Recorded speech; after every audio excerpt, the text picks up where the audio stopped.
fallen on a Tuesday and broke my shoulder, and came out here to emergency, and they determined that I was going to have surgery. Well, I'd already had my other shoulder replaced, and I have an orthopedic surgeon in Omaha. So I called them, and they were able to schedule surgery for me the next week, but I needed to have my labs done. And so I had it set up where I would come out here and have my labs on Thursday. And I believe I did see Dr. Hubble at that time. Friday morning,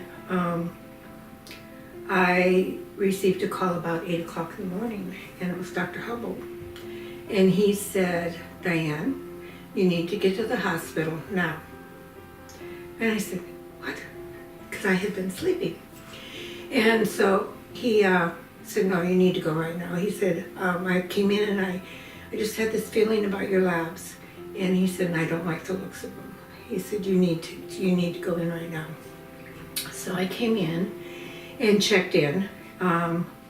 That's the last thing I remember for a whole day, until I was being put in the ambulance to be taken to Omaha.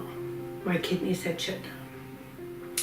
So I was in Omaha, had to have dialysis, and that lasted, I was in the hospital there for 8 days. And so that was my experience, but I knew that Dr. Hubble had basically saved my life, and I found out that I had just slept away. I was that bad. So, and then when I was in Omaha, I did not know what was going on for 4 days. And they weren't sure if I was going to make it or not. And so it was quite an experience. It was really scary. But my nurse was Jim Cherney, and he was excellent from what I hear. He would not leave my side. I kept begging him to go in the ambulance with me, and he couldn't, and he felt so bad. And my daughter told me that the ambulance people were absolutely wonderful with me. The only thing I remember about my ambulance trip was my granddaughter holding my hand, walking to the ambulance. And afterwards I said, "Chloe, why did you hold my hand?" And she said, "Man, I didn't think I was going to see you again." And so the whole time I was here, I didn't know even my own grandchildren, which is the scariest thing in the world, to think about doing that. And then having put them through that. And so it's been quite an awakening moment for me, and have been very, very blessed to be given that extra chance. Now, the day they took me to the med center, the roads were ice covered, and they were advising people to stay off of them. I remember the roads being really bumpy, and I remember the ambulance gentleman holding my hand the whole time and comforting me.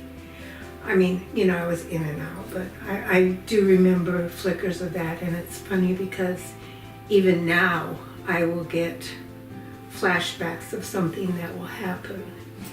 And so it's been an awakening, and I feel very blessed.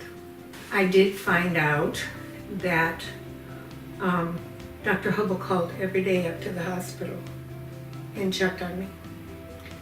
So I was in good care, but I remember the nurses saying afterwards, when I was more cognizant, that you must have a wonderful doctor, because he called here every day to check on you.